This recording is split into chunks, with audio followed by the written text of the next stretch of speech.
saudara-saudara yang dikasihi Tuhan, kembali kita berjumpa di kelas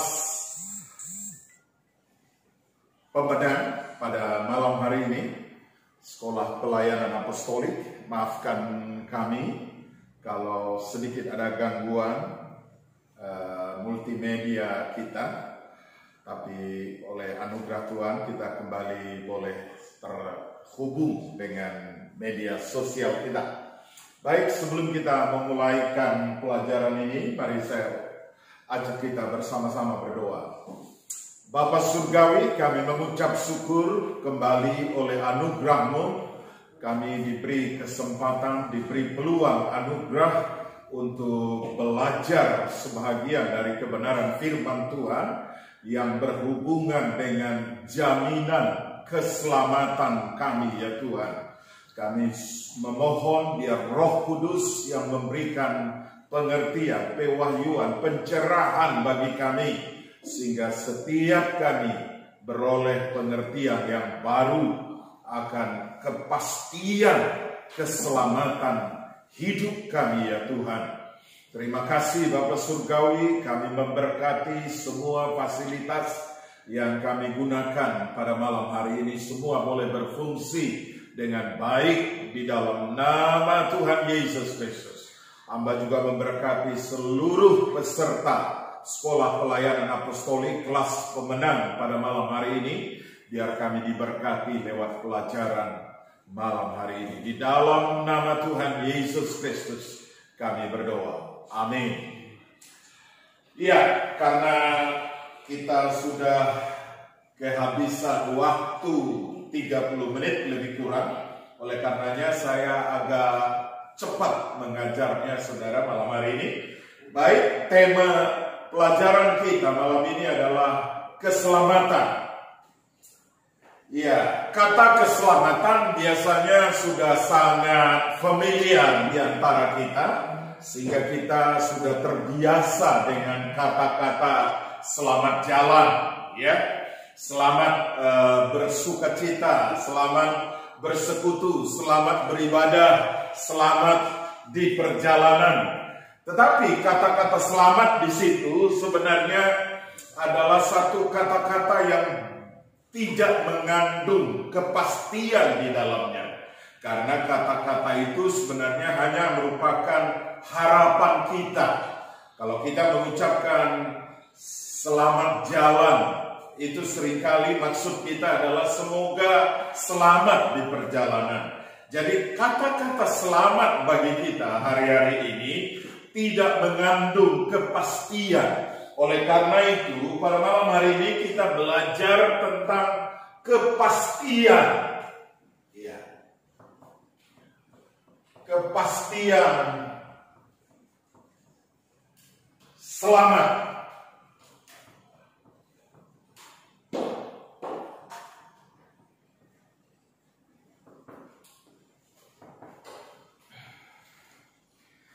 Mengapa manusia membutuhkan keselamatan? Ada satu orang menjawabnya, Pak Maruf. Kenapa semua manusia membutuhkan keselamatan? Ya karena memang dia butuh keselamatan karena memang harus selamat dalam hidup. Keselamatan. Ya. Kenapa kita membutuhkan keselamatan? Jawab yang pertama adalah karena semua manusia telah berdosa. Semua manusia telah berdosa. Ya, Roma pasal 3 ayat 23 berkata, semua manusia telah berdosa dan kehilangan kemuliaan Allah. Dan upah dosa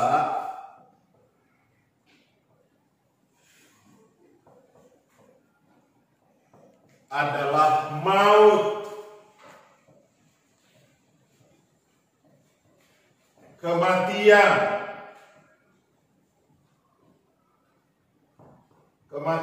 kekal. Ya, jadi karena semua manusia sudah berdosa dan kehilangan kemuliaan Allah, dan upah dosa adalah maut. Roma 6 ayat 23 berkata, upah dosa adalah maut, kematian yang kekal. Dan itu pasti kematian yang kekal. Karena itulah manusia membutuhkan keselamatan, dari maut, dari kematian yang kekal itu. Dan saudara yang dikasihi Tuhan perlu memahami bahwa kita semua manusia telah berdosa bukan semata-mata karena dosa perbuatan kita semata-mata. Nah, saya mau jelaskan itu, tapi sebelumnya saudara perhatikan slide kita. Adam sebagai manusia yang pertama menjadi makhluk yang hidup. Semua manusia adalah keturunan Adam. Semua manusia telah mewarisi dosa Adam. Roma 3 ayat 23, semua manusia telah berbuat dosa. Roma 6 ayat 23, upah dosa adalah maut atau kematian yang kekal. Nah, jadi yang kedua, kenapa manusia membutuhkan keselamatan adalah karena tidak ada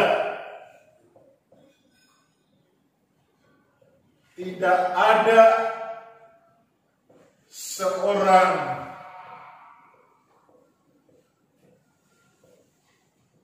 manusia yang dapat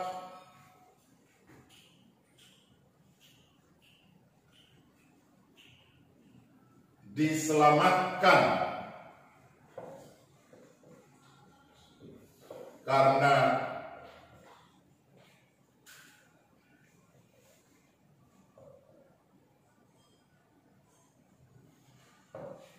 perbuatan baiknya. Tidak ada satu orang manusia pun yang dapat diselamatkan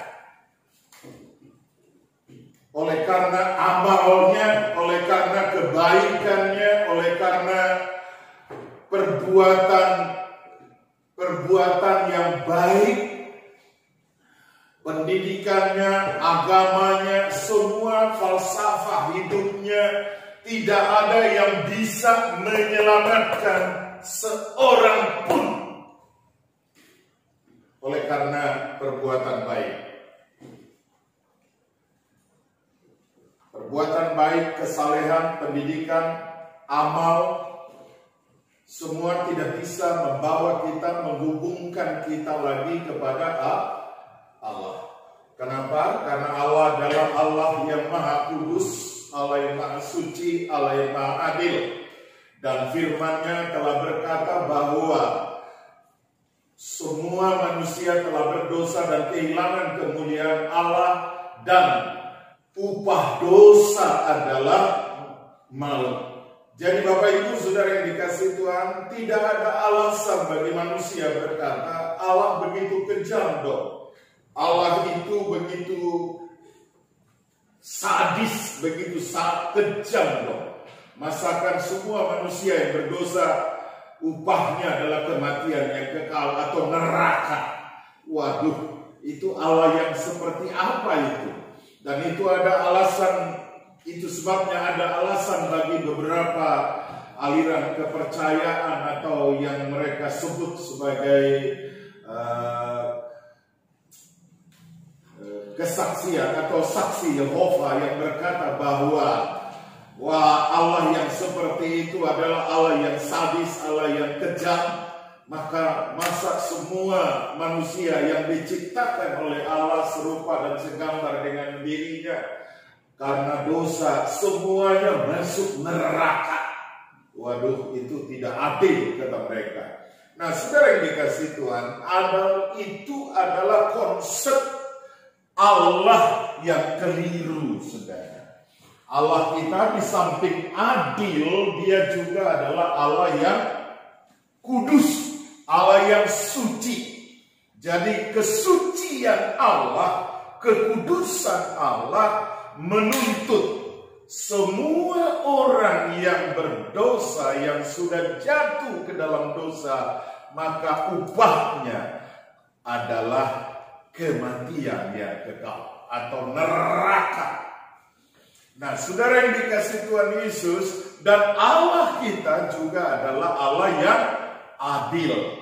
Oleh karena itu tidak ada satu kesalahan pun yang bisa lolos dari mata Tuhan, karena dia adalah Allah yang adil. Oleh karena dia Allah yang adil, maka setiap kesalahan harus dihukum. Kalau tidak dihukum, maka dia bukanlah Allah yang adil. Nah, tetapi Allah juga adalah Allah yang kasih. Allah kita adalah juga Allah yang memiliki karakter kasih. Yohanes 3 ayat 16 berkata, karena begitu besar kasih Allah akan dunia ini, sehingga dia mengaruniakan anaknya yang tunggal, supaya setiap orang yang percaya tidak binasa, melainkan beroleh hidup yang kekal. Nah, jadi saudara yang dikasih Tuhan, Allah kita Allah yang kudus, Allah yang suci, Allah yang adil. Setiap dosa harus dihukum oleh Allah, karena dia adalah Allah yang suci, Allah yang kudus, Allah yang adil. Kemudian Allah juga adalah Allah yang kasih. Nah, oleh karena dua sifat ini, Bapak Ibu Saudara, dua karakter Allah yang dilematis ini, saudara, boleh kita katakan yang kontroversial inilah yang membuat maka Allah harus memberikan solusi, memberikan jalan keluar kepada manusia. Tadi dikatakan bahwa manusia semua sudah berdosa dan kehilangan kemuliaan Allah, dan upah dosa adalah maut atau kematian yang kekal. Tidak bisa tidak, Allah harus menghukum semua manusia ini dan mengalami maut, kematian yang kekal. Tetapi sekali lagi dia juga adalah Allah yang kasih adanya. Oleh karena itu, di mana solusinya? Solusinya adalah Allah yang kasih itu menjangkau manusia yang berdosa di kayu salib itu. Halo, bisa melihatnya? Jadi Allah yang kasih menjangkau manusia yang berdosa ini, dan semua diselesaikan oleh Allah.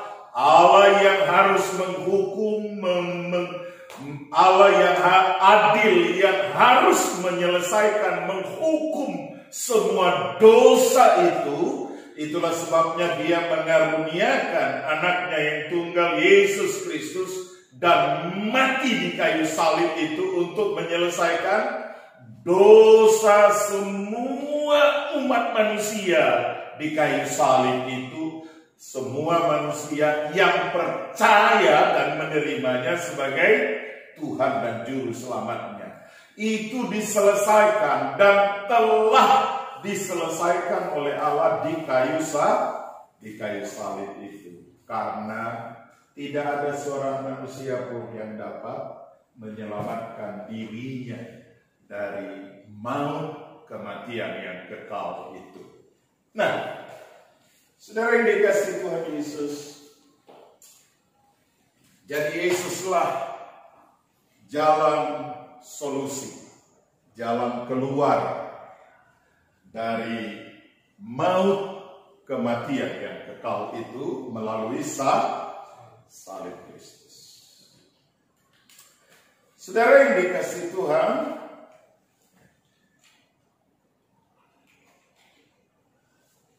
sekali lagi saya menjelaskan bahwa semua orang telah berdosa, upah dosa ialah maut, hukuman itu pasti.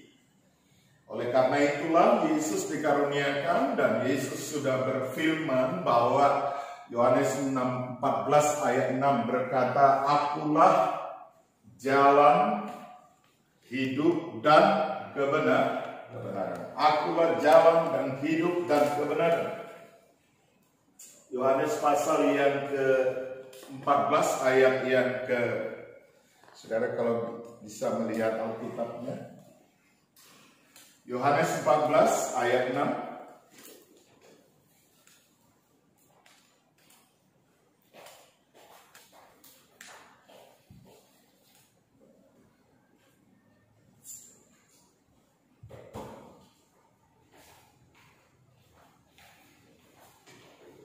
Akulah jalan dan kebenaran dan hidup.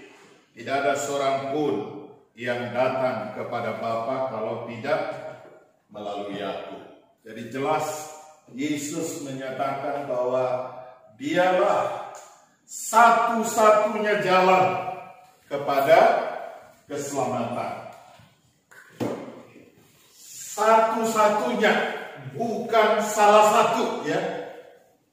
Salah satu jalan bukan, tetapi satu-satunya jalan kepada Bapa. Ya, dalam hal ini kekristenan, dalam hal doktrin keselamatan, kekristenan itu eksklusif. Artinya tidak kompromis, tidak ada jalan lain, tidak ada alternatif jalan lain untuk menuju kepada keselamatan atau hidup kekal. Jadi kalau ada orang berkata bahwa semua agama itu sama, semua membawa kita kepada kebaikan. Betul, saudara. Semua agama mengajarkan kita kepada kebaikan, tetapi tidak semua agama yang bisa membawa kita kepada keselamatan. Jadi Yesus adalah satu-satunya jalan kepada keselamatan. Kalau orang berkata, ya sama seperti ke Roma banyak jalan, demikian juga keselamatan banyak jalannya menuju keselamatan. Itu tidak benar, saudara. Ke Roma memang banyak jalan menuju Roma, tapi menuju kepada hidup keselamatan yang kekal itu hanya satu jalannya di dalam Yesus Kristus. Kita lanjut. Nah, saya mau menjelaskan kepada kita sekalian bahwa dosa yang telah ditebus oleh Kristus di dalam hidup umat manusia, pertama sekali disebut sebagai dosa asal. Ya, dosa asal yang bersumber dari Adam. Nah, jadi saudara lihat di slide itu, Adam adalah perwakilan dosa umat manusia berdosa. The stream of life in Adam. Nah, Roma 5 ayat 12 hingga ayat 21 menyatakan dengan jelas. Saya ajak kita membuka Roma 5 ayat 12. Ya, ini penting sekali kita pahami dengan baik supaya kita mengenal sungguh asal usul dosa itu. Ya, Roma 5 ayat 12. Sebab itu sama seperti dosa telah masuk ke dalam dunia oleh satu orang. Siapa itu, saudara? Ada. Adam. Dan oleh dosa itu juga maut, demikianlah maut itu telah menjalar kepada semua orang. Oke? Karena semua orang telah berbuat dosa. Nah, sebab sebelum hukum Taurat ada, telah ada dosa di dunia. Iya.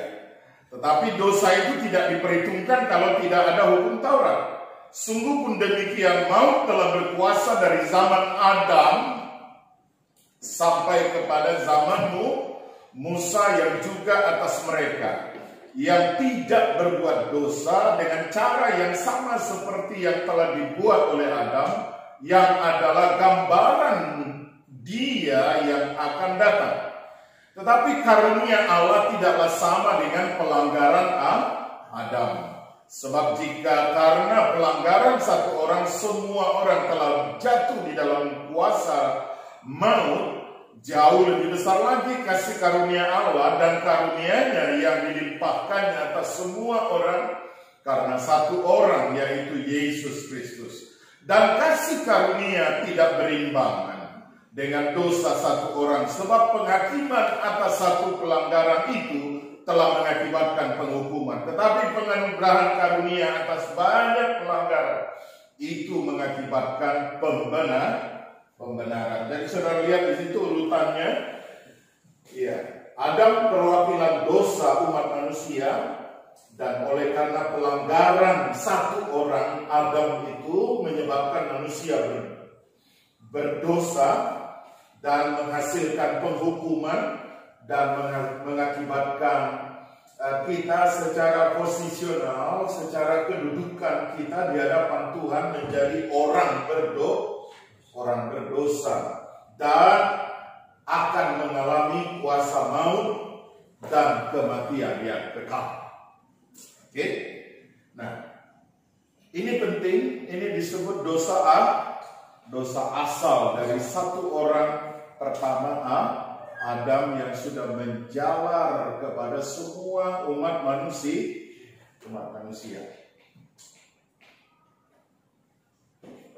Nah,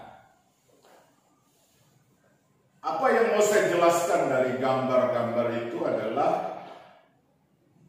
seringkali kita berpikir bahwa kita baru berdosa kalau kita sudah mencuri, atau kalau kita sudah berbohong, atau kalau kita sudah berzina, atau kalau kita sudah membunuh. Ya, baru kita pikir kita sudah baru berdosa. Ya, jadi dosa itu seringkali kita bayangkan adalah perbuatan-perbuatan yang melanggar hukum. Dan sebenarnya menurut Alkitab bahwa dosa bukanlah sekedar perbuatan-perbuatan yang melanggar hukum, melanggar tata nilai moral, tata nilai etika. Bukan hanya itu saja yang disebut dosa. Dalam kata Yunani dipakai kata untuk kata dosa adalah amartia atau hamartia, meleset, yang artinya meleset dari sasaran yang dituju, tidak tepat sasaran atau menyimpang dari rencana Allah. Hamartia merupakan istilah umum bagi dosa, baik berupa tindakan maupun dalam pikiran.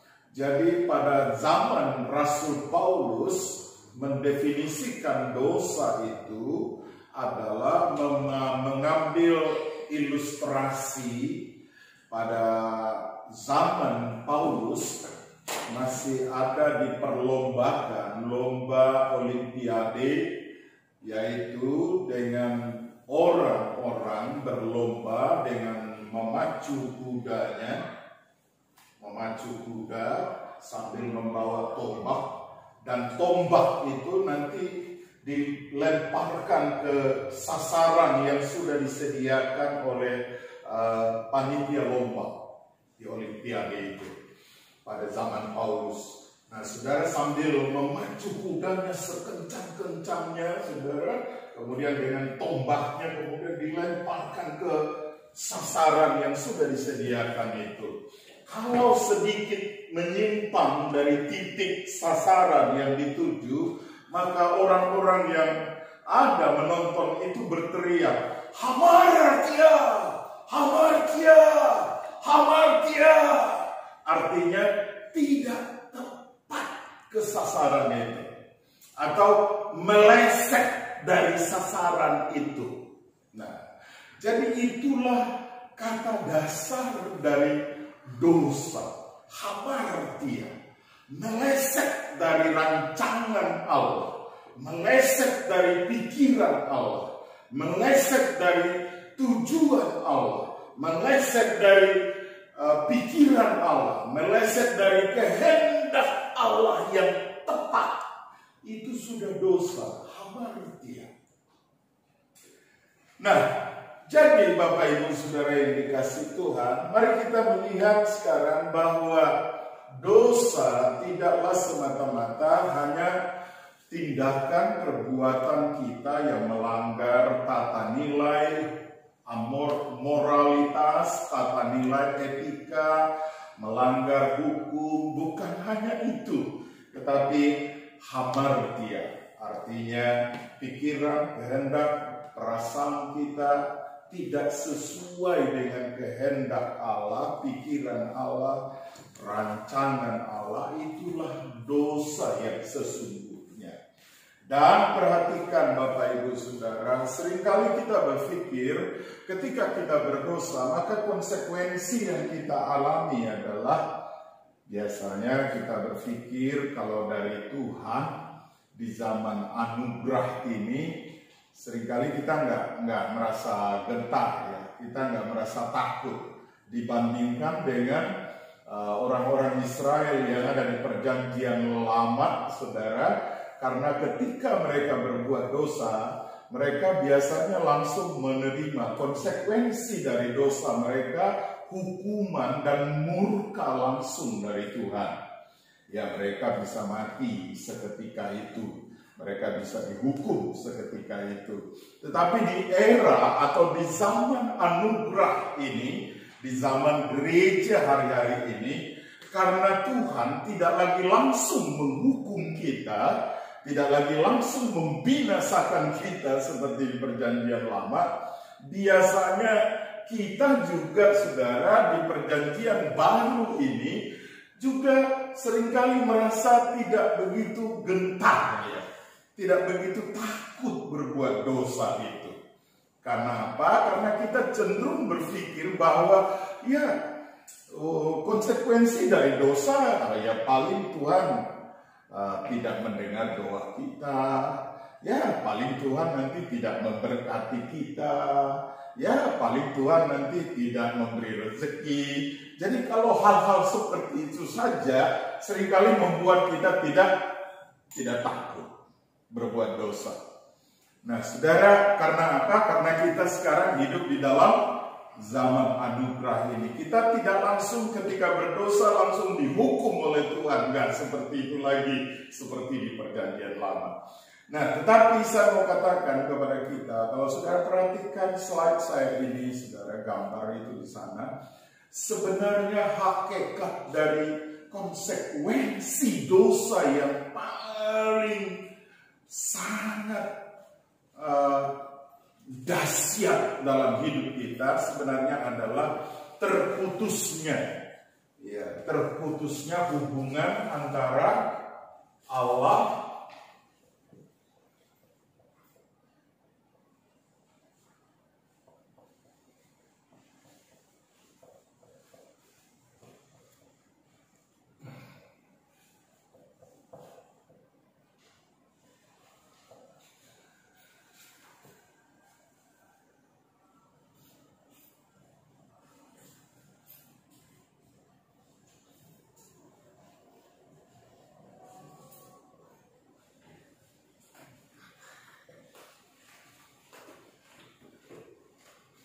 ya, jadi konsekuensi dosa yang paling paling menghancurkan sebenarnya adalah terputusnya hubungan.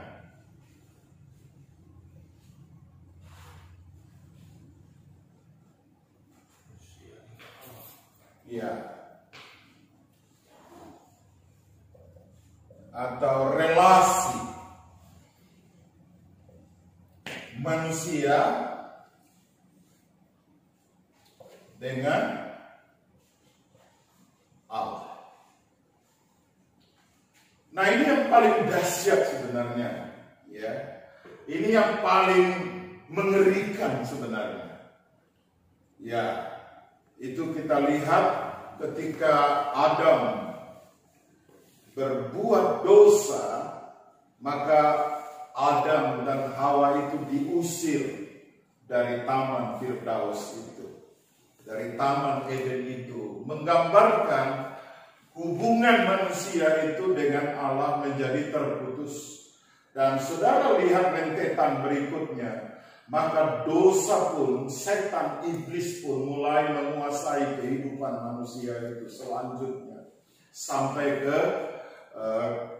Kejadian 11, saudara, sampai bumi ini kemudian dimusnahkan oleh Tuhan dengan air bah, karena Allah sudah tidak lagi tahan dengan dosa manusia ini, saudara. Nah, saudara yang dikasih Tuhan, jadi sebenarnya dosa yang harus kita perhatikan yang sangat dahsyat itu adalah terputusnya hubungan atau relasi manusia dengan Allah. Nah, jadi itulah yang menyebabkan, saudara, manusia ini berupaya mencari kembali Allah.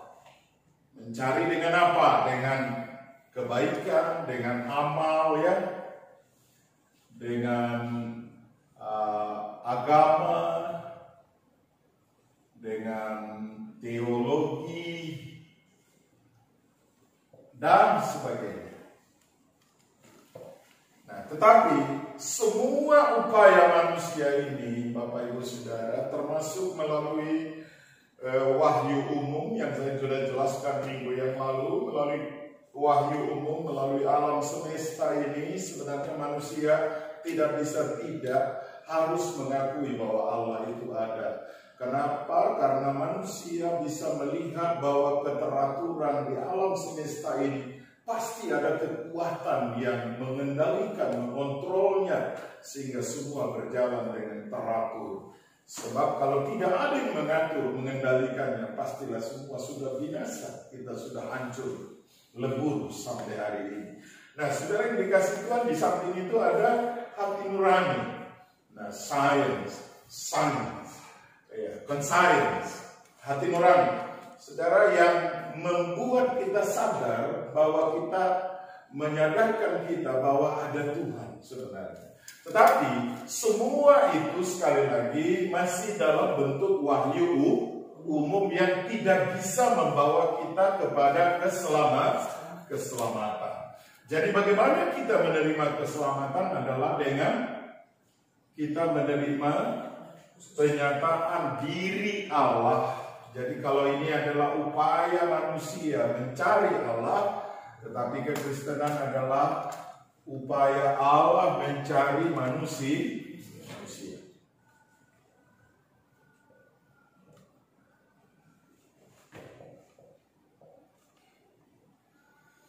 Melalui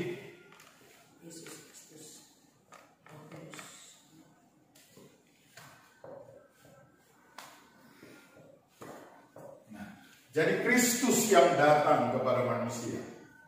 Berbeda, ya.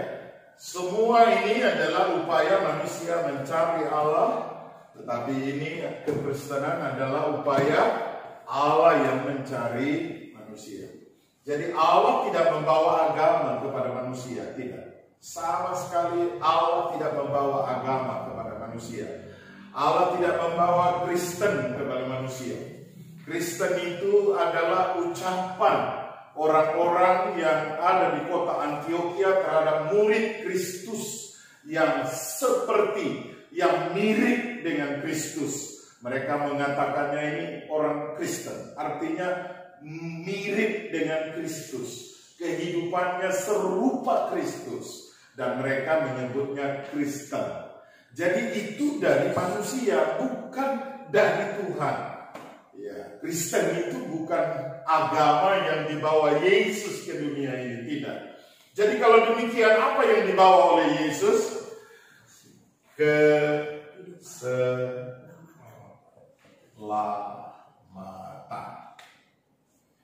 Nah, ini yang dibawa oleh Yesus, atau hidup kekal.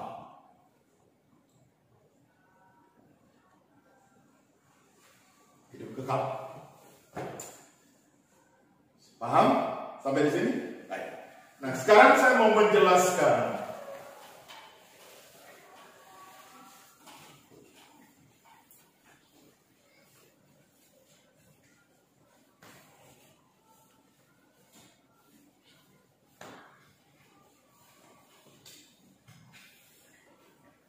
penebusan Kristus adalah merupakan karya penebusan yang sempurna.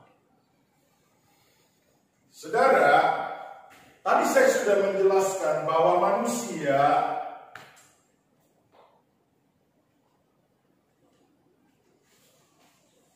di dalam kekristenan dinyatakan bahwa dosa manusia itu terbagi di dalam 3 jenis dosa.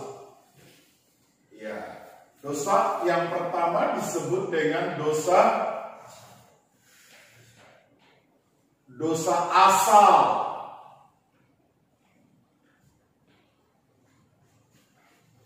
Dosa asal ini penurunannya adalah dari Adam kepada semua manusia. Habel,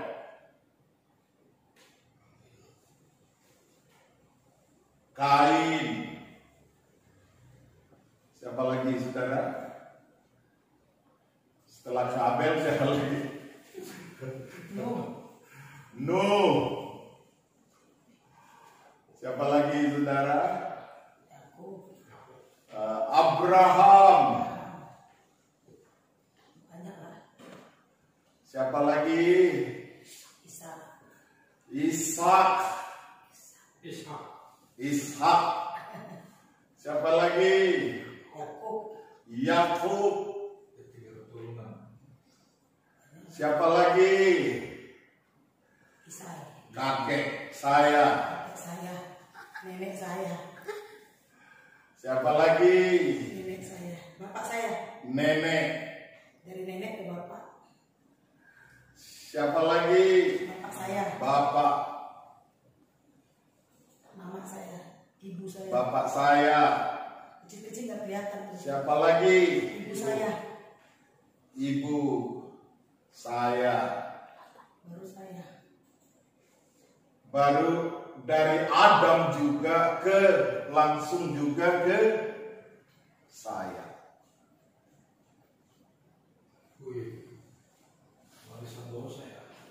Saya nurunin lagi. Kalau nggak bertobat nurunin lagi ke anak.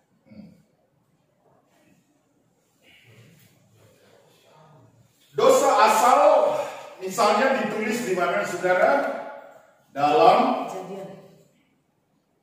Mazmur. Ayo dibaca satu orang dulu. Tolong dibacakan Mazmur 51 ayat 7. Bisa baca? Demikian baca Pak. Ya, dengan keras.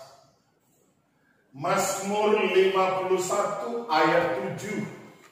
Sesungguhnya dalam kesalahan aku diperanakan, dalam dosa aku dikandung ibuku. Ya, sesungguhnya dalam kesalahan aku diperanakan, dalam dosa aku dikandung ibuku. Nah, saudara perhatikan, pemazmur ini sudah mengatakan dengan jelas bahwa bahkan di dalam kandungan ibu kita pun kita sudah dikandung di dalam dosa.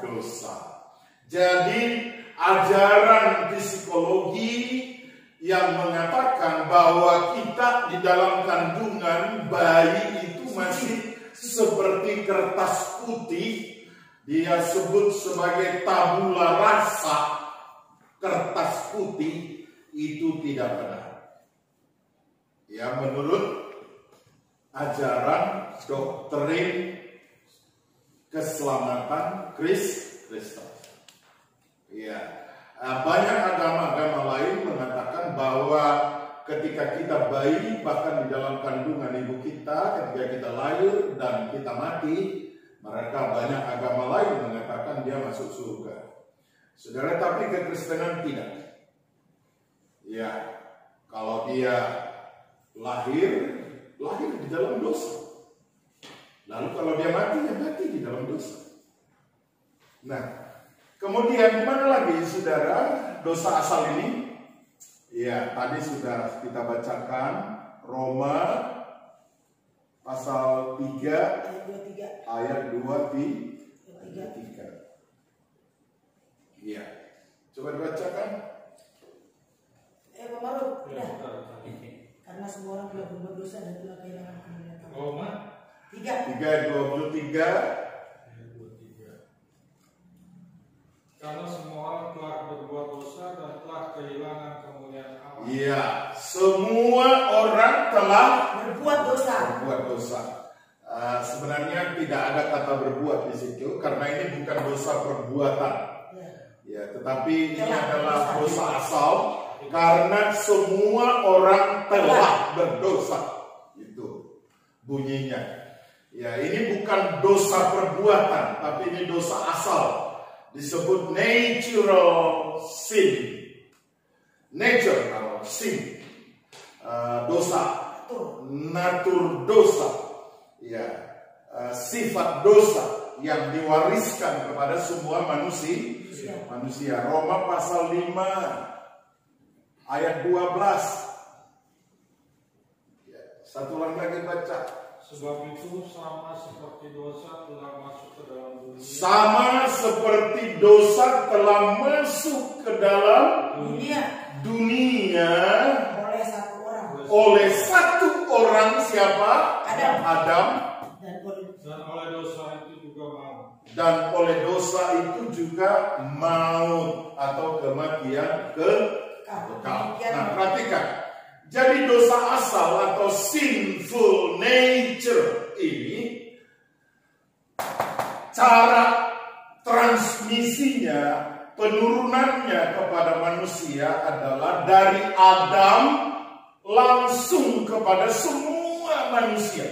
Jadi kalau ada sekitar 6,5 miliar penduduk manusia sekarang di bumi ini, jadi dari Adam langsung ke semua 6,5 miliar manusia itu langsung penurunannya. Dan yang diturunkan adalah sinful nature. Sinful nature. Ya. Sifat dosa itu yang diturunkan. Sifat dosa. Ya, natur dosa. Jadi begitu manusia jadi manusia di dalam kandungan, maka dia sudah memiliki natur dosa, sifat dosa. Belum berbuat dosa dia belum, tapi naturnya. Nah, perhatikan, ini belum berbuat dosa. Ya, di mana bayi masih dikandungkan, bagaimana mungkin dosa? Dalam perbuatan, bukan perbuatannya. Jadi dosa di sini adalah dosa asal. Ya. Sinful nature. Sifat dosa. Lalu ini yang pertama. Yang kedua adalah dari Adam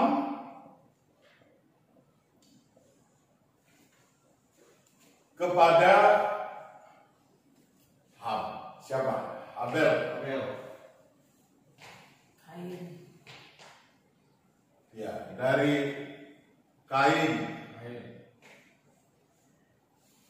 Dari Habel ke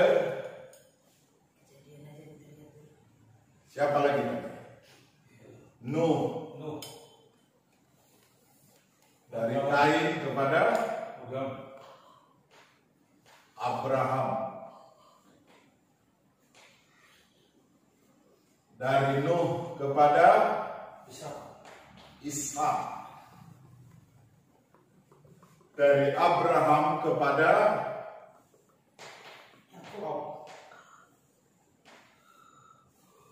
Yakub.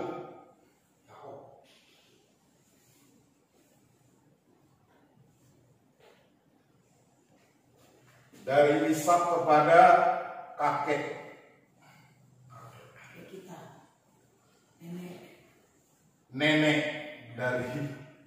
Oke, kita pas saja ya, kita paswi. Nah, dari nenek ke bapak dan mama, ibu, kita, saya.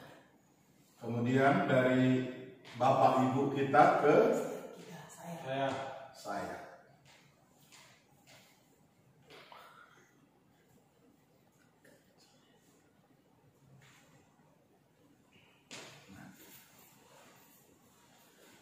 Saudara lihat ini perbedaannya, dosa apa ya? Turunan atau dosa warisan. Nenek moyang. Dosa diwariskan ya. Hah? dosa. Misalnya di Keluaran 20 ayat 5, baca satu orang.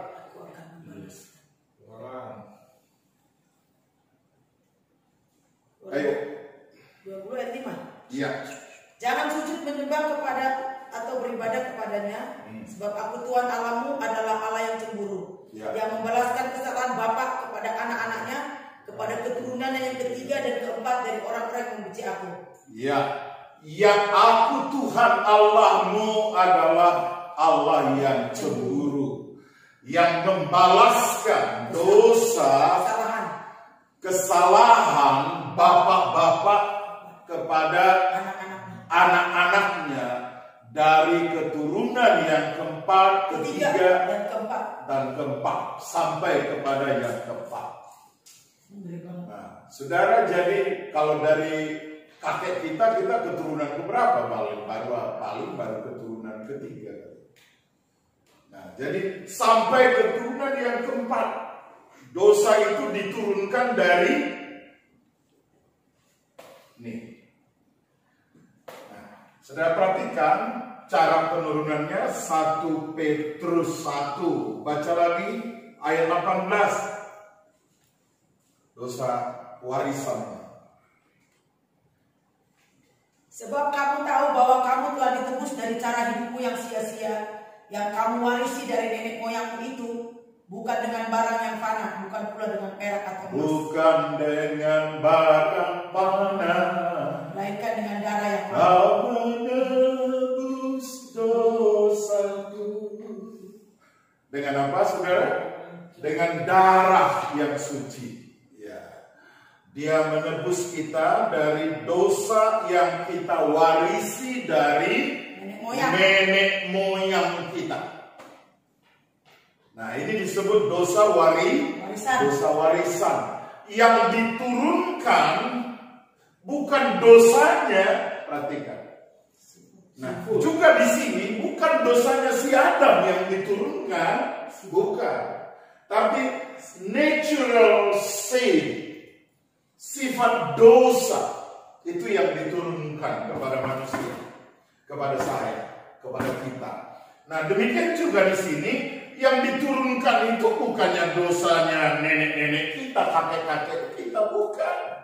Wah, itu Allah gak adil dong. Masa dosa kakek saya ditimpakan kepada saya? Bukan itu maksudnya. Tetapi yang diturunkan kepada kita adalah, yang diwariskan itu adalah akibat. Kalau di sini akibat. Kalau di sana sifatnya. Iya, akibat dosa. Iya. Ini perhatikan, akibat dosa itu. Jadi kalau nenek-nenek kakek saudara tadinya dukun besar, coba lihat, pasti ada akibatnya kepada keturunannya. Ada yang gila lah, ada yang jadi, maaf kata, jadi pelacur, jadi pencuri, jadi penjahat. Nah, tapi coba sebaliknya, kakek-kakek neneknya orang-orang baik, maka juga dia diturunkan adalah hal-hal yang baik juga keturunannya. Jadi yang diturunkan adalah akibat dosa. Ya, maka ya ada juga yang jadi kesalahan genetik jadinya, ya salah genetik, jadi lahirnya juga jadi aneh-aneh lah. Ya ada yang tangannya 5 lah, ada yang tangannya 4. Ya kan, ada yang matanya satu lah. Iya. Bisa terjadi. Akunya dia si mata sapi. Ya kalau orang tua, kakek, nenek, saudara pemabuk aja kerjanya, minum alkohol aja terus, bawa bahan-bahan kimia terus, ya anaknya bisa cacat gak? Bisa. Nah itu dosa siapa? Ya dosa kakek nenek kita, orang-orang tua kita. Jadi akibat yang diwariskan kepada keturunan-keturunannya. Tapi ini yang diturunkan adalah sifat dosa. Itu sebabnya ketika anak lahir tanpa saudara ajarin dia berbuat dosa, dia akan bikin dosa. Nah, karena apa? Karena sudah ada benih dosa di dalam dirinya. Nah itu yang diturunkan melalui Adam tadi. Ini melalui nenek-nenek, kakek, nenek moyang kita yang diturunkan itu diwariskan adalah akibat. Ada yang bodoh lah.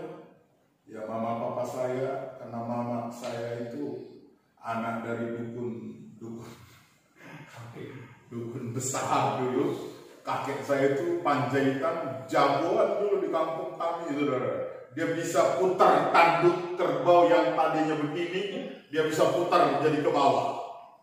Nah nanti dia tanya orang di kampung, ini kerbau siapa ini? Yang gak ada ngaku, akhirnya dibawanya pulang. Jadi banyak dulu kerbau opung saya, kakek saya Panjaitan gitu. Karena itu begitulah. Ya ilmunya tinggi, ilmu kegelapan. Dan akibatnya saudara, borunya itu 2, 3 cuman, ya tuh borunya cuma 3, nggak ada anak laki, cuman anak perempuan 3. Ada 1 anak laki. 2 idiot. Termasuk mama saya. Cuma 1 yang normal. Dan mengerikan sekali. Indah muda saya itu mengerikan sekali. Mama saya juga. Ya, itulah. Tapi puji Tuhan, saya lihat di generasi saya, karena kami semua sudah terima Kristus, nggak ada lagi yang kena. Ya, nggak ada lagi. Ya, karena itu diputuskan di dalam nama Yesus Kristus. Nah, kemudian yang ketiga adalah dosa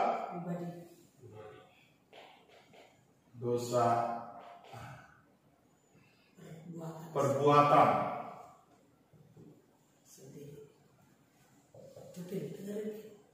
Ya.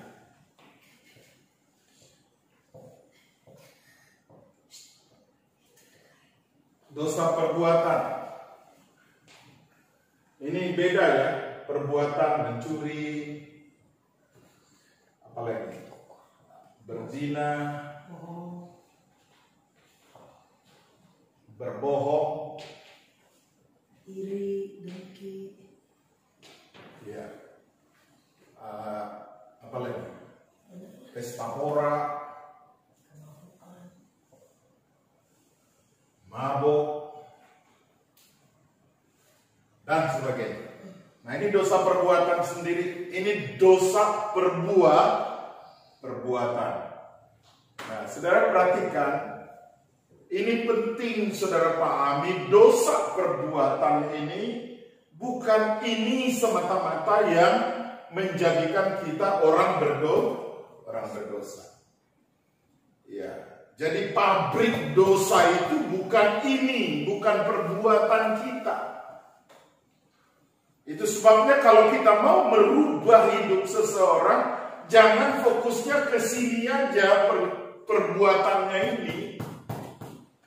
Ya, saudara penjarakan pun dia masuk ke penjara supaya dia tidak berbuat lagi ini. Ya, setelah dia keluar dari penjara dia akan buat lagi. Karena masalahnya di mana? Bukan di perbuatan ini. Ya, tapi ada di dalam dirinya.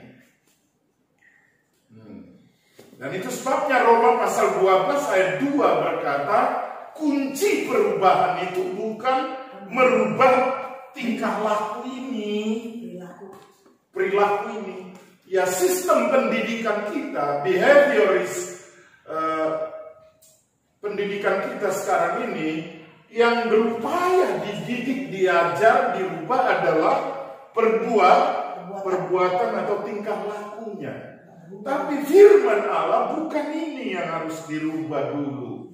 Tetapi yang harus dirubah apa, saudara? Dikatakan Roma 12 ayat 2. Pikiran. Berubahlah oleh pembaharuan budimu.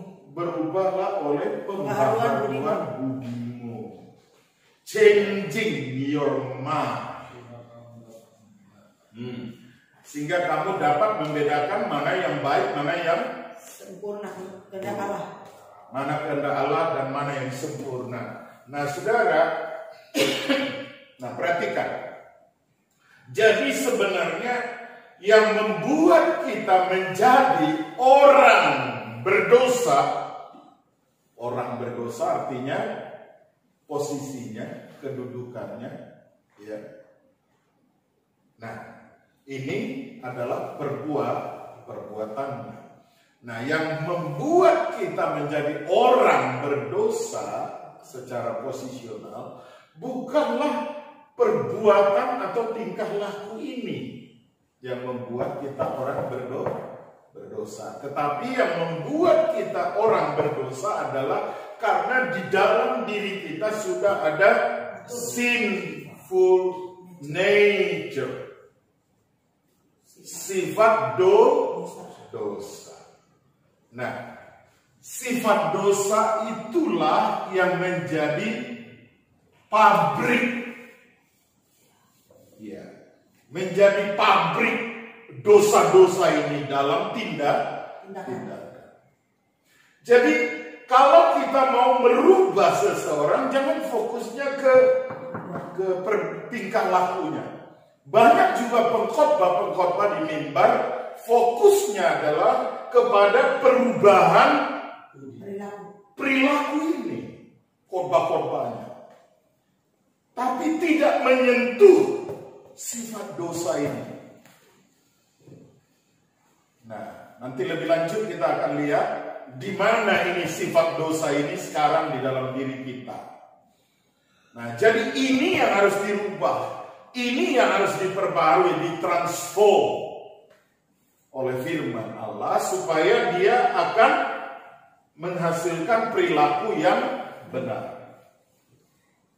Oke? Nah, saudara, sebaliknya, oleh karena itu, saudara nanti akan lihat kita dibenarkan, kita juga diselamatkan bukan karena perbuatan ini. Ini penting, saudara paham. Saudara disebut orang berdosa bukan semata-mata karena perilaku saudara yang berdosa ini, bukan. Juga sebaliknya, saudara diselamatkan juga bukan karena perbuatan baik, amal, kesalehan. Bukan karena itu saudara diselamatkan, tapi karena saudara menerima anugerah kasih karunia di dalam Kristus, di dalam saudara dibenarkan. Oke, ini penting supaya jangan terlalu pusing dengan perilaku ini. Wah, dengan kebaikan lah, kita pikir kita bisa diselamatkan dengan amal kebaikan, berbuat baik, nyumbang sana sini. Sedekah terus. Sedekah. Amal jariah, sedekah kemana-mana. Ya banyak juga gereja salah pengertian. Ada juga yang jadi fokusnya kepada Injil sosial. Ada gereja terbesar di dunia ini. Fokusnya adalah kepada Injil sosial. Wah, sedekah kemana kesana kemari, memberi sumbangan ini, sumbangan itu, sumbangan ini. Ya, nah itu Injil sosial. Dan saudara nggak bisa selamat karena hanya kalau saudara berbuat kebaikan seperti itu. Ya, oke. Kalau kita bisa diselamatkan dengan perbuatan sedekah atau amal baik, amal jariah itu, saudara, kesalehan itu, ya kita ngapain Tuhan Yesus datang ke dunia ini dan harus mati di kayu salib? Nggak perlu. Kalau kita memang bisa diselamatkan dengan perbuatan baik. Tetapi Bapak Ibu Saudara, setelah kita menerima anugerah di dalam Kristus, pasti menghasilkan perbuatan baik. Sebab ada kontradiksi selalu. Apakah itu berarti bahwa orang yang sudah di dalam Kristus tidak lagi perlu berbuat baik, berbuat saleh, berbuat amal, berbuat kebaikan, sumbangan kepada orang lain? Saudara, pasti kalau orang sudah menerima anugerah di dalam dirinya, pasti dengan sendirinya dia akan berbuah. Buahnya adalah antara lain berbuat baik, ya memberi pemberian, sumbangan, dukungan kepada banyak orang lain. Itu adalah buah dari anugerah yang sudah diterimanya. Oke? Nah, jadi saudara pahami dulu ini dosa. Ya. Kalau ini ya sudah pasti paham ya, ini dosa adalah perbuatan sendiri. Iya. Tetapi ini biasanya didorong oleh tabiat dosa biasanya yang belum dituntas. Oke, sampai di situ paham? Baik. Kita istirahat dulu. Bertanya aja langsung, Pak. Tadi kan udah setengah jam. Langsung aja bertanya. Oke. Sebelum saya hapus, mungkin ada pertanyaan. Oke. Sebelum saya hapus. Silakan. Tapi ini kan bicara dosa, Iya. Itu kan dimulai dari Adam. Iya. Pada proses dosanya itu, kan tentunya Allah sebagai Maha Tahu. Betul sekali. Mengampunkan dia. Yang terjadi bahwa Adam berbuat dosa dan mengakibatkan sifatnya manusia. Sifat dosanya itu. Ya. Dan yang jadi pertanyaan saya, apakah pada saat itu Adam melakukan dosa, dia tidak melakukan permohonan minta ampun segala macam? Karena Allah itu kan Maha Pengampun. Ya. Tentunya segala apapun diampuni. Nah, apakah seperti itu kejadiannya atau dia justru menyalahkan pasangan wanitanya? Itu yang bisa mengakibatkan Adam terbuang dari Taman Eden. Terima kasih Pak Maruf pertanyaannya. Setelah manusia jatuh ke dalam dosa, sebenarnya bukan berarti Tuhan tidak menyediakan pengampunan kepada manusia itu. Ya, sebab sejak semula sebelum dunia ini dijadikan oleh Allah, Kristus sudah ada. Sebelum dunia dijadikan, Kristus sudah ada. Nah, di Kolose pasal 2 nanti kita bisa lihat, saudara. Kolose pasal 2 bahwa Kristus sudah ada sebelum dunia dijadikan. Kristus itu siapa, saudara? Kristus adalah juru selamat. Jadi juru selamat itu sudah ada, sudah disediakan oleh Bapa sebelum dunia dijadikan. Kolose 2 ayat 5 mulai. Sebab meskipun aku sendiri tidak ada di antara kamu, tetapi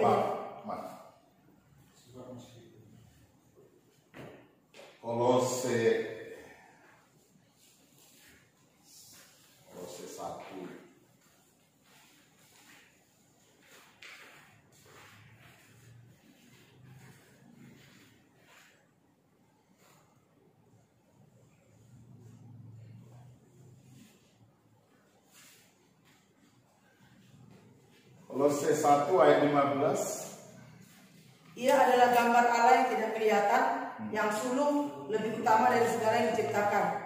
Karena di dalam Dialah telah diciptakan segala sesuatu yang ada di sorga dan yang ada di bumi, yang kelihatan dan yang tidak kelihatan, baik singgasana maupun kerajaan, baik pemerintah maupun penguasa. Segala sesuatu diciptakan oleh Dia dan untuk Dia. Ia adalah terlebih dahulu dari segala sesuatu, dan segala sesuatu ada di dalam Dia. Iya. Ayat 17 itu mengatakan bahwa Yesus adalah ada terlebih dahulu dari segala sesuatu. Jadi sebelum segala sesuatu ini ada, juru selamat Yesus Kristus itu memang sudah disediakan oleh Allah. Oke? Segala sesuatu dan segala sesuatu ada di dalam Dia. Oke? Nah, sekarang saya mau jelaskan. Jadi ketika Adam jatuh ke dalam dosa, Allah sangat menginginkan supaya hubungan Adam dengan Allah itu dipulihkan. Dan itu sebabnya Allah melawat Adam itu ke taman itu. Dan Tuhan berseru-seru, Adam,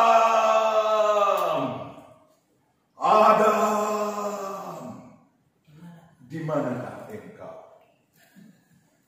Apa saudara pikir Tuhan tidak tahu bahwa Adam di mana? Tahu. Nah, Allah tidak sedang main drama, saudara, drama Natal, bukan. Dia tahu betul di mana Adam. Tuhan mau menyadarkan dengan seruan itu. Tuhan mau menyadarkan Adam. Sadarkah engkau bahwa engkau sudah jatuh? Sadarkah engkau di mana kedudukanmu sekarang? Sadarkah engkau di mana posisimu sekarang ini, Adam?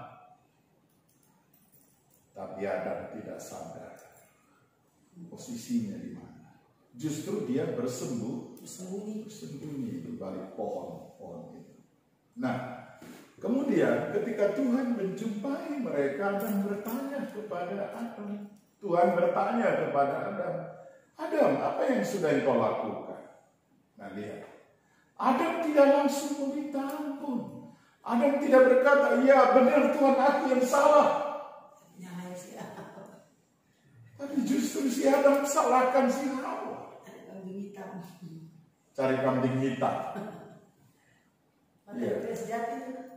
Sulit cari kambing hitam kan? Tapi si Adam ini ada mengkambing hitamkan orang lain. Nah, ya si Hawa pun nggak mau juga dipersalahkan. Dia juga salahkan kambing hitam lagi. Dia cari kambing hitam. Ular yang Tuhan kau ciptakan itu Tuhan yang salah. Yang menggoda aku Tuhan.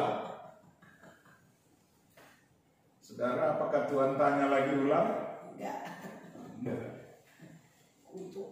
Tuhan sudah tahu. Ya, iblis yang menggoda, membuat mereka jatuh dalam dosa. Tapi yang Tuhan tuntut sebenarnya adalah pengakuan, keterbukaan dari Adam dan Hawa. Itu persoalan umat manusia di muka bumi ini hari ini. Semua dosa selalu kita tutupi.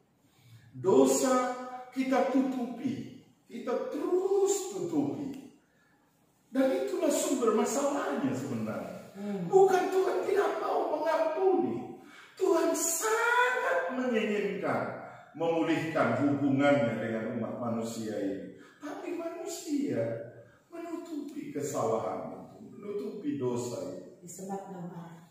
Ya, akhirnya apa yang terjadi? Dosa melahirkan dosa yang baru lagi. Kebohongan kecil, akhirnya dibohongin lagi terus, kebohongan demi kebohongan. Dosa akan melahirkan dosa sampai dia diakui kepada Tuhan. Berhenti dulu. Baru berhenti dosa. Nah, itu sebabnya Yakobus pasal 5 ayat yang ke-18 berkata bahwa kunci menyembuhkan kita dari dosa adalah mengaku dosa itu. Ya. Yakobus 5 ayat 18. Coba Pak Mari. Ayat 16. Ayat 16. Yakobus 5 ayat 16. Yakobus 5 ayat 16.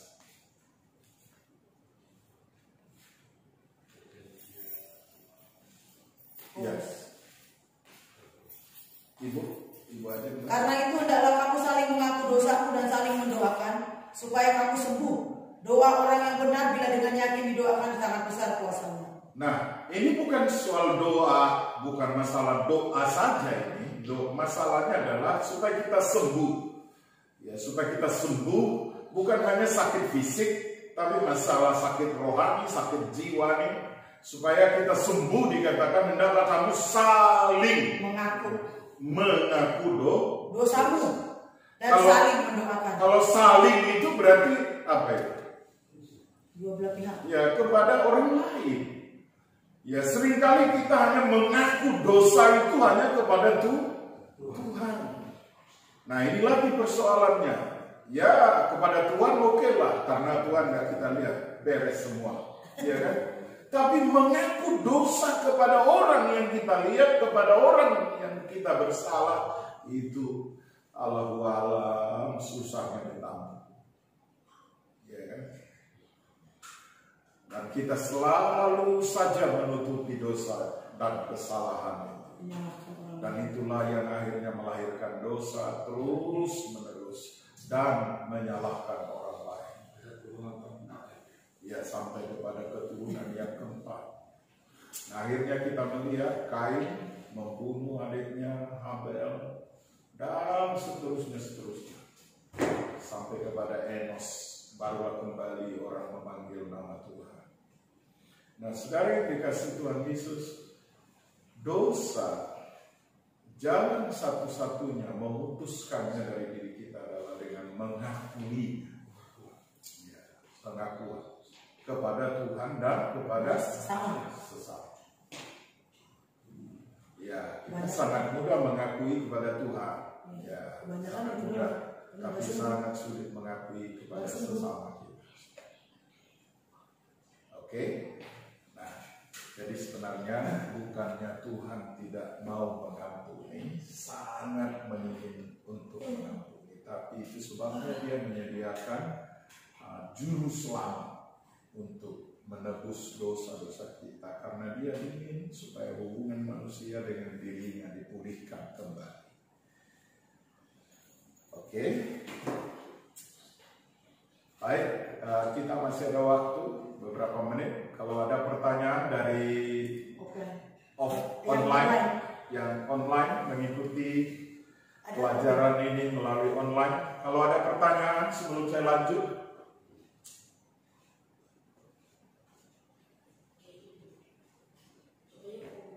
Coba.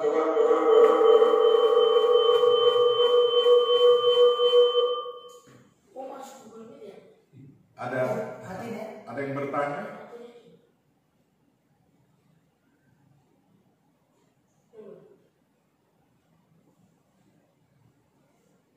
Udah. Ya. Kalau nggak ada, saya boleh. Boleh. Ada tipe macam dosa yang kedua saya. Jadi di situ ada akibat dosa. Tapi saya lihat tadi terputus, tidak ada pernyataannya di dalam akibat dari ayat ini. Akibat dari dosa, misalkan tadi orang tua saya itu, anak namanya kakak. Nah, jadi kata-kata pembunuhan itu di dalam Alkitabnya. Iya. Keluaran pasal 20 ayat 5 ini sebenarnya menjelaskan bahwa ya ketika Tuhan menghukum bangsa Israel itu memang itu akibat dari dosa para nenek-nenek moyang mereka itu ditimpakan kepada bangsa Israel itu. Ya, jadi itu bisa kita baca di dalam sejarah perjalanan bangsa Israel ya. Bagaimana ketika mereka nenek-nenek moyang mereka itu berbuat dosa, maka selalu generasi-generasi selanjutnya yang menanggung dosa itu akibat dari dosa. Ya memang secara tertulis dikatakan bahwa akibat dari dosa itu ditanggung oleh keturunannya, tidak ada ditulis, tapi di dalam sejarah perkembangan perjalanan bangsa Israel itu terlihat dengan jelas karena kesalahan-kesalahan dari nenek moyangnya itu ditimpakan kepada generasi-generasi, bahkan 4 generasi ke bawahnya. Ya, secara medis juga itu ditemukan juga sekarang di dalam ilmu sains modern sekarang juga ditemukan bahwa penyakit-penyakit yang bersifat bersifat tidak ada obatnya, penyakit-penyakit apa yang namanya? Misalnya seperti gula dan sebagainya, penyakit-penyakit yang bersifat keturunan. Ya, penyakit-penyakit yang bersifat keturunan itu telah ditemukan di dalam ilmu kedokteran bahwa biasanya penyakit-penyakit keturunan itu baru biasanya dia hilang setelah generasi yang keempat. Ya, jadi dari temuan ilmu pengetahuan itu juga sudah bisa menjelaskan kepada kita bahwa firman itu benar adanya. Penyakit-penyakit generatif, istilahnya penyakit-penyakit generatif, artinya penyakit yang keturunan itu biasanya pada generasi yang keempat baru bisa hilang biasa. Ya, akibatnya. Oke, lebih detail sebenarnya bisa kita lihat di dalam perjalanan bangsa Israel akibat dari dosa kepala-kepala sukunya itu biasanya berdampak kepada generasi-generasi selanjutnya. Ya. Baik, terima kasih. Tidak ada lagi?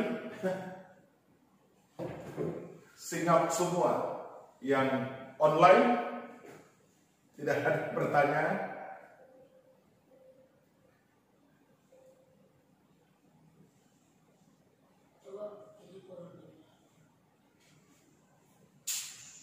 Tidak ada.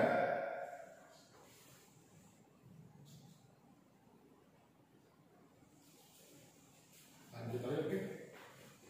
Oke, saya lanjut sedikit ya. Nggak usah istirahat. Iya, tadi 1,5 jam udah hilang. Iya.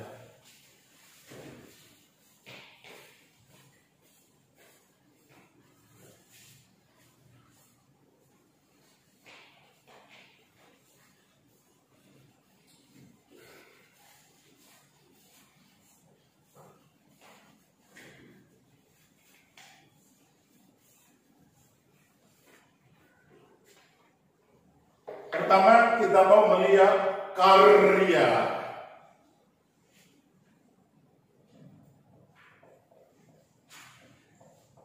Penebusan.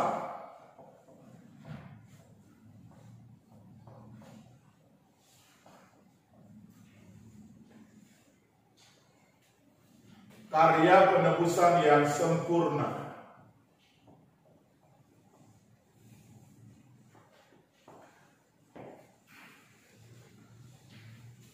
ketika saudara menerima Kristus sebagai juru selamat saudara, katakanlah ini pada tahun berapa saudara?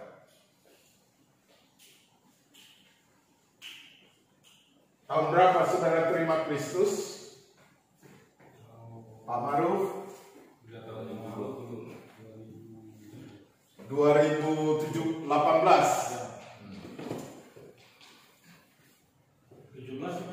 Ya, 2017. Ya, menerima Kristus sebagai Tuhan dan Juru Selamat. Nah, ini penting ya, saudara pahami. Maka sejak saudara terima Kristus di sini, semua dosa saudara sejak dari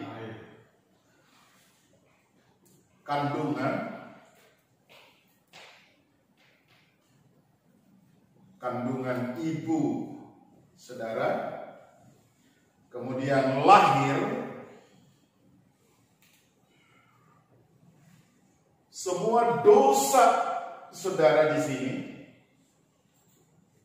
sudah ditebus oleh Kristus. Sampai saudara menerima Kristus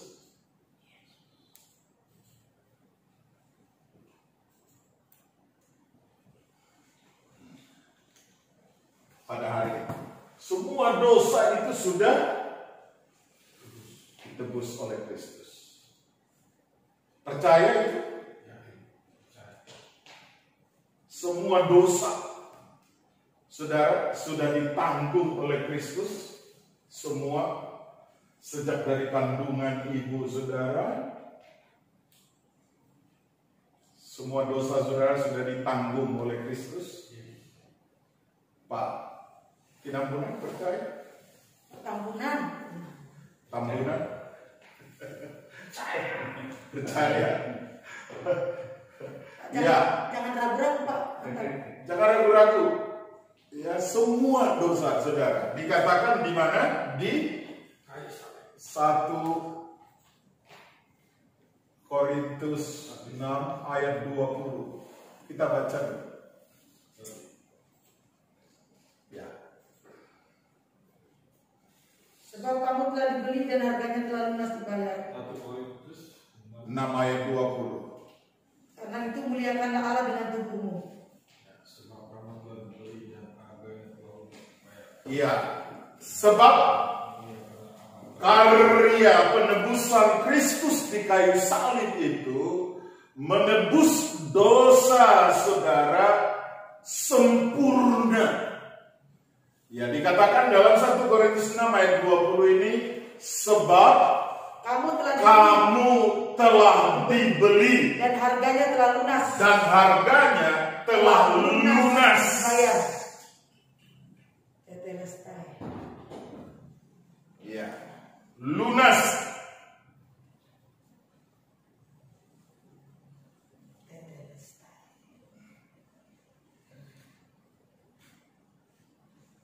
Ketika Yesus disalib itu berteriak tetelestai, artinya sudah lunas, sudah selesai. Apa yang sudah lunas? Apa yang sudah selesai? Tetelestai. Ya? Ya. Mulai dari kandungan ibu saudara sampai saudara mati. Wis, mantap. Lunas dibayar. Haleluya. Semua dosa saudara sejak saudara di dalam kandungan ibu saudara sampai saudara nanti mati sudah lunas dibayar. Oh, haleluya. kata lunas ini seringkali kita lihat di mana? Kwitansi. Iya. Kwitansi. Di kwitansi. Pembayaran. Transaksi pembayaran yang lunas kita bayar. Stempel. Distempel dengan lunas. Artinya apa? Artinya benda, materi atau Tanah. aset yang sudah kita bayar lunas itu berarti Milik kita. milik kita semua. Nggak ada lagi. Nggak kredit lagi. Nah, jadi saudara-saudara sekalian, ketika engkau menerima Kristus sebagai Tuhan dan Juru Selamatmu, maka sejak itu semua dosamu mulai di dalam kandungan ibu sampai engkau lahir ke dunia ini dan sampai nanti engkau mati meninggalkan dunia ini, semua dosamu sudah Dibayar lunas. Oh, haleluya.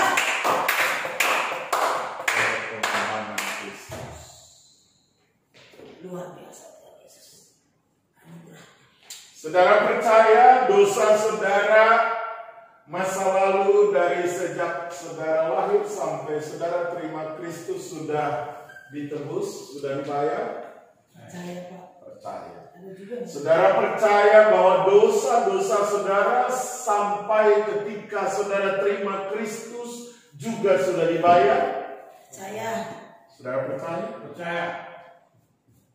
Saudara juga percaya semua dosa-dosa saudara nanti sampai saudara meninggal dunia juga sudah dibayar? Saudara percaya? Percaya. Pak Tambungan? Nggak Agak apa-apa Pak. Nggak percaya juga kasih tahu aja. agak ragu-ragu. Nggak usah takut Pak. Nggak apa-apa. Nggak bakal dihukum Pak. Oh, Mas. Percaya sudah dibayar lunas, sudah ditebus. Amin. Nah, pertanyaan saya Pak Tambungan, bagaimana kalau besok, minggu depan, atau tahun depan kita masih berdosa? Apakah keselamatan kita hilang? Tidak.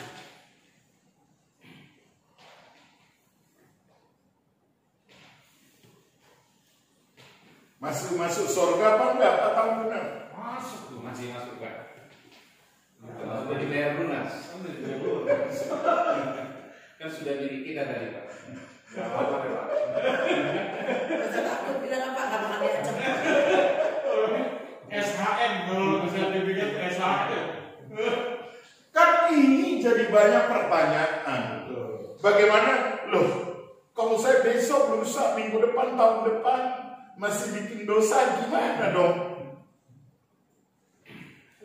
Apakah saya masuk surga juga?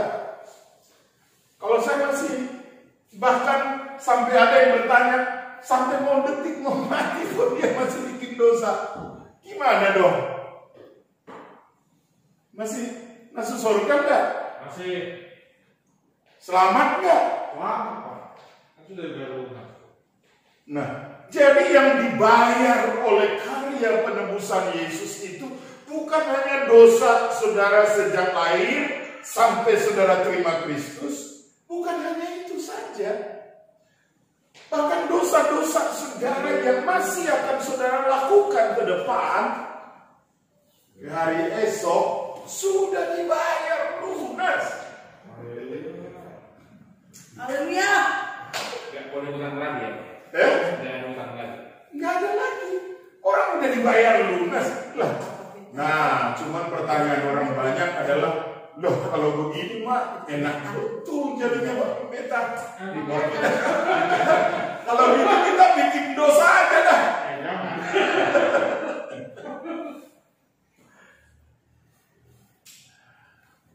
Enak betul ya. Memang enak ya. Memang enak. Namanya juga anugerah. Anugerah pemberian gratis. Ya, pemberian pemberian cuma-cuma gratis. Ya, keselamatan itu jangan saudara pikir itu karena upayamu, karena usahamu berpuasa 100 hari, 200 hari lalu engkau selamat. Bukan. Itu mah ajaran agama-agama lain itu. Dengan usahamu, kerja kerasmu, upayamu, berdoa, berpuasa, menyiksa diri. Wah, itu memang nggak enak itu ya. Tapi itu ajaran agama lain. Ya, ajaran di dalam Kristus kita menerima anugerah. Keselamatan itu anugerah, pemberian cuma-cuma. Oke? Nah, tapi jangan salah mengerti saya. Jangan saudara pikir saya berarti sangat kompromi dong orang jadi berbuat dosa. Tidak. Nah, kita akan belajar terus saudara bahwa orang yang sudah di dalam Kristus, saudara, dia seharusnya tidak lagi bisa berbuat dosa. Tidak lagi bisa berbuat dosa. Nah, kenapa tidak lagi bisa berbuat dosa? Nah, itu penjelasannya masih agak lebih luas, lebih lebar, butuh waktu. Jadi karena kita sudah kehabisan waktu hari ini, oleh karena itu minggu depan jangan terlambat lagi saudara, supaya pelajaran ini bisa saudara terima dengan utuh. Ya, bagaimana setelah kita menerima Kristus, dosa-dosa kita sudah diselesaikan dari sejak kita lahir sampai kita mati, sudah dibayar lunas. Perhatikan, dibayar lunas, nggak kredit loh. Jadi waktu saudara sudah terima Kristus hari ini, lalu saudara bikin dosa besok, Yesus harus mati lagi. Wah, itu namanya dibayar kredit, dibayar cicilan. Rumah saudara yang dibayar cicilan. Kalau keselamatan nggak dicicil, nggak dikredit, nggak. Ya, dibayar lunas oleh pengorbanan Kristus di kayu salib itu. Nah, sekarang bagaimana setelah kita menerima anugerah yang luar biasa ini, saudara? Masihkah kita bisa berbuat dosa seenak perut kita, seenak jidat kita? Enggak bisa. Kenapa, saudara? Ya, alasan pertama supaya menarik saudara. Alasan pertama adalah setelah saudara terima Kristus sebagai Tuhan dan Juru Selamat saudara, saudara sudah menerima kodrat yang baru, menerima benih yang baru di dalam diri saudara. Ya, 1 Yohanes 1 ayat 18. Coba dibacakan satu ayat ini. 1 Yohanes 1 ayat 18.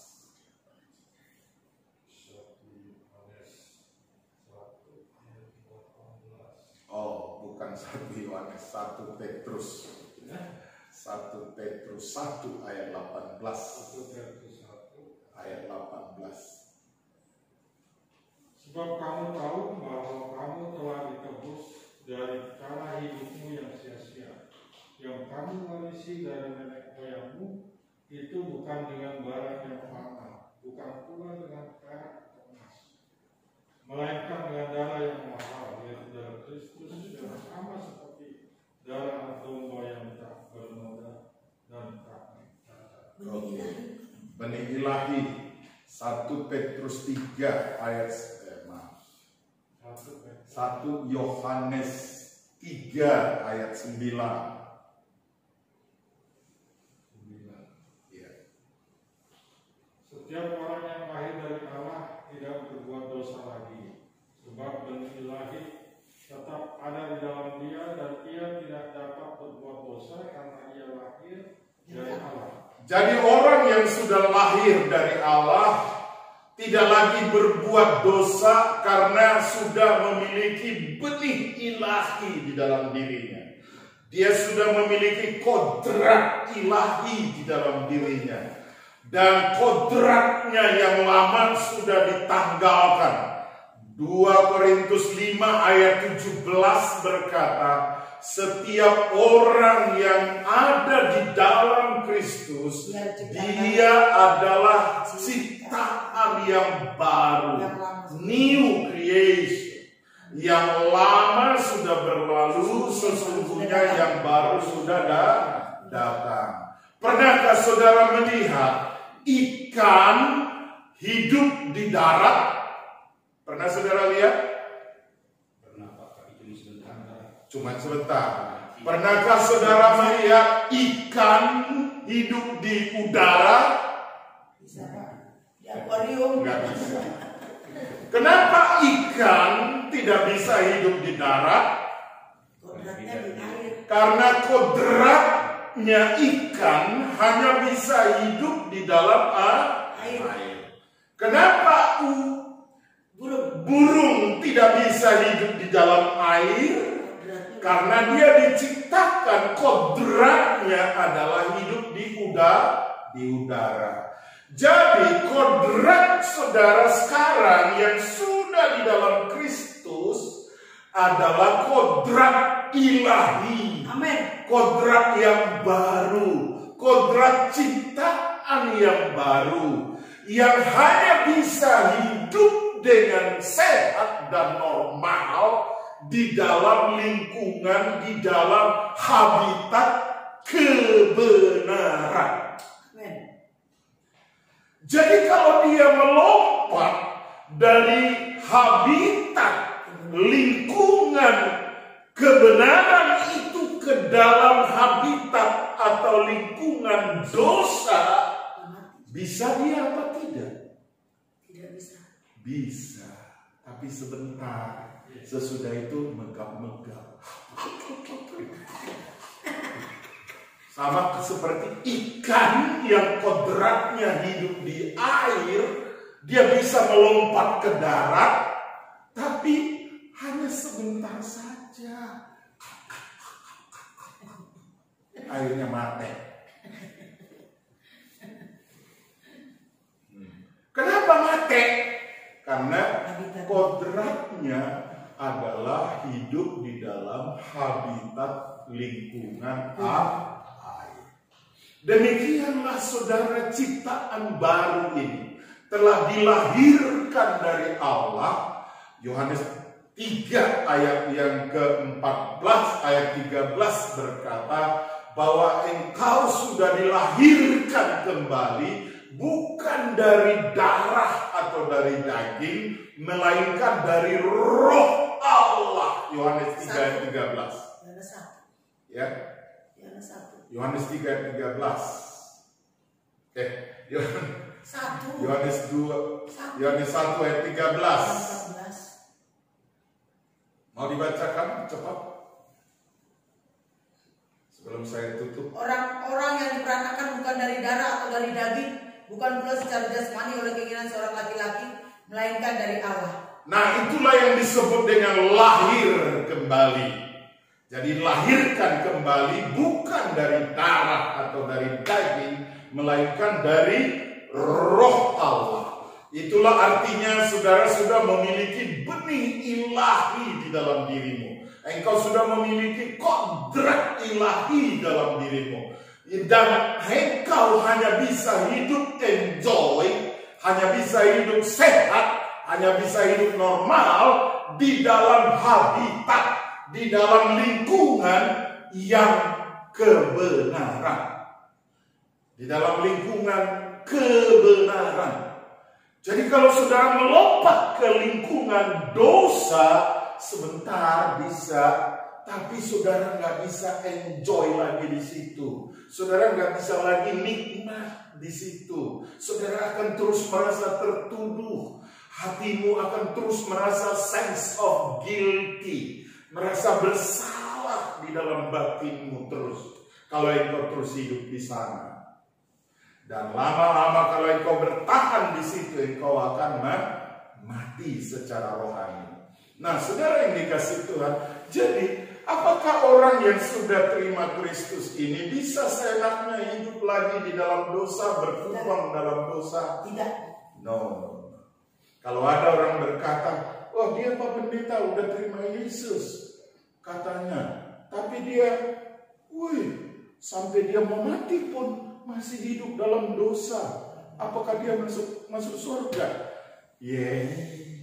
Yang begini mah Belum lahir baru. ini belum lahir baru. Kelahiran barunya itu dipertanyakan itu. Udah lahir baru atau belum? Kalau orang sudah lahir baru, pasti kodratnya udah berubah. Pasti benih ilahi sudah ada dalam dirinya. Dia pasti nggak bisa lagi berkubang dalam dosa. Dia nggak bisa lagi hidup menikmati dosa. Ingat itu. Nggak bisa orang yang sudah terima Kristus, sudah lahir baru, hidup di dalam dosa. Nggak bisa. Kalaupun dia hidup di situ, nggak lama. Dia lama-lama bisa mati. Nah, saudara yang dikasihi Tuhan, sekali lagi, ini masih panjang penjelasannya. Kenapa kita tidak bisa hidup di dalam dosa setelah kita terima di dalam Kristus menerima anugerah. Tuhan memberkati saudara sekalian. Mari kita berdoa.